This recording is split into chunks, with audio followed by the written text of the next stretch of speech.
दोस्तों, श्रीमद् भगवत गीता और श्रीमद् भागवत हिंदू धर्म में ऐसे आध्यात्मिक ग्रंथ हैं जिसमें शायद ही किसी सवाल का जवाब ना हो। इन दोनों ग्रंथों में पाप, पुण्य, कर्म, भक्ति, मोक्ष, मृत्यु जैसे कई महत्वपूर्ण पहलुओं पर बात की गई है। कई लोग इन रहस्यों को समझने के लिए इन दोनों ग्रंथों का अध्ययन करते हैं। इसी तरह इन दोनों ग्रंथों अर्थात श्रीमद् भागवत और भगवत गीता में पाप से मुक्ति का तरीका भी बताया गया है। तो चलिए दोस्तों, आज के अपने इस वीडियो में हम आप सभी को बतलाते हैं कि श्रीमद् भगवत गीता और श्रीमद् भागवत में पाप से मुक्ति के लिए क्या क्या उपाय बताए गए हैं इसके बारे में। सबसे पहले बात करते हैं भगवत गीता की। दोस्तों, श्रीमद् भगवत गीता हिंदू धर्म के मूल शास्त्रों में से एक है। इसमें अगर पुण्य की व्याख्या की गई है तो विस्तृत रूप से पाप की भी व्याख्या की गई है। पाप के भी हर एक पहलुओं को बताया गया है कि पाप लोग क्यों करते हैं, पाप कितने तरीके के होते हैं और पाप की क्या सजा मिलती है। भगवत गीता में बताया गया है कि मानव की अधर्म के प्रति अज्ञानता सबसे बड़ा और मूल पाप कर्म है। जब अर्जुन भगवान श्री कृष्ण से यह प्रश्न पूछते हैं कि हे माधव, मनुष्य ना चाहते हुए भी बुरे कर्म क्यों करता है, तो जवाब में भगवान श्री कृष्ण अर्जुन से कहते हैं कि हे अर्जुन, मनुष्य की वासना और निहित स्वार्थ के कारण ही वह पाप करने पर मजबूर होता है। पाप कर्मों के कारण उस व्यक्ति के अंदर लोभ, मोह, अहंकार जैसे विकार आ जाते हैं। जिस तरह भगवत गीता में पाप के कई कारण बताए गए हैं, उसी तरह गीता में पाप कर्मों से मुक्ति का उपाय भी बताया गया है। भगवत गीता में कर्म, भक्ति, ज्ञान और अनुशासन के माध्यम से मन और कर्मों को शुद्ध करने का मार्ग भी बताया गया है कि आप किस तरह इनकी मदद से अपने पाप कर्म से मुक्ति पा सकते हैं। पहला है निष्काम कर्म। फ्रेंड्स, भगवत गीता में यह बताया गया है कि व्यक्ति को निष्काम कर्म के माध्यम से अपने कर्मों को शुद्ध करना चाहिए, यानी कर्म करते समय फल की आकांक्षा नहीं होनी चाहिए। इससे आत्मिक विकास, स्वतंत्रता और मोक्ष की प्राप्ति होती है। दूसरा है भक्ति। फ्रेंड्स, भगवान के प्रति आदर और भक्ति के माध्यम से भी पाप कर्मों से मुक्ति प्राप्त की जा सकती है। भक्ति और आदर के साथ किए गए कर्म शुद्ध होते हैं और उनका फल भी शुभ होता है। अगला है ज्ञान।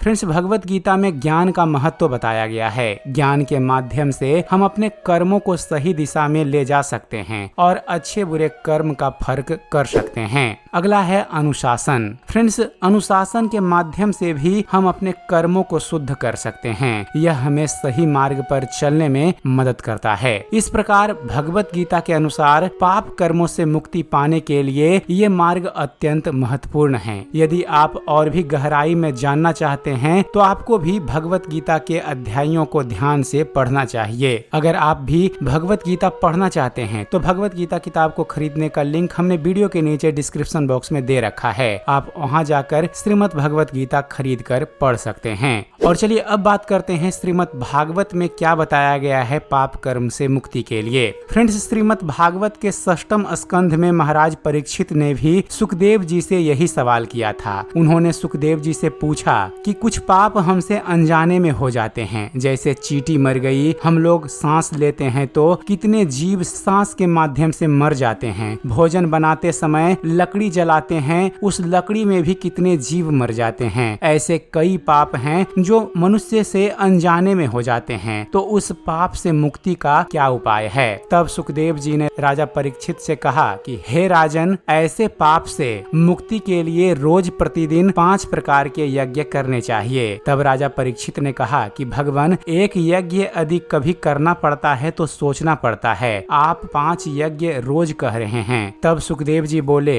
हे राजन, यह ऐसे बड़े यज्ञ नहीं है। पहला यज्ञ है, जब घर में रोटी बने तो पहली रोटी गौ माता के लिए निकाल देना चाहिए। दूसरा यज्ञ है, चींटी को 10 ग्राम आटा रोज वृक्षों की जड़ों के पास डालना चाहिए। तीसरा यज्ञ है, पक्षियों को रोज अन्न डालना चाहिए। चौथा यज्ञ है, आटे की गोली बनाकर रोज जलाशय में मछलियों को डालना चाहिए। और 5वां यज्ञ है, भोजन बनाकर अग्नि भोजन यानी रोटी बनाकर उसके टुकड़े करके उसमें घी चीनी मिलाकर अग्नि को भोग लगाना चाहिए। फिर इन सब का पुण्य लेने के लिए हमेशा जीवन में अतिथि सत्कार खूब करना चाहिए। कोई भिखारी आए तो उसे जूठा अन्न कभी नहीं देना चाहिए। इन नियमों का पालन करने से अनजाने में किए हुए पापों से मुक्ति मिल जाती है। हमें उसका दोष नहीं लगता, उन पापों का फल हमें नहीं भोगना पड़ता। तो दोस्तों, इस प्रकार सुखदेव जी ने राजा परीक्षित की जिज्ञासा को शांत किया कि मनुष्य रोजमर्रा की जिंदगी में होने वाले पाप से कैसे बच सकता है। तो दोस्तों, अगर आप भी अपने जीवन में श्रीमद् भगवत गीता और श्रीमद् भागवत पढ़ना चाहते हैं तो इन दोनों पुस्तकों को खरीदने का लिंक हमने वीडियो के नीचे डिस्क्रिप्शन बॉक्स में दे रखा है। आप वहां से जाकर इसे खरीद कर पढ़ सकते हैं। तो उम्मीद करते हैं फ्रेंड्स, आप सभी को हमारा वीडियो पसंद आया होगा। वीडियो पसंद आया हो तो वीडियो को लाइक और शेयर करना मत भूलिएगा। और ऐसे ही ज्ञानवर्धक वीडियो देखते रहने के लिए आप हमारे इस चैनल ज्ञान मंथन को सब्सक्राइब जरूर कीजिएगा।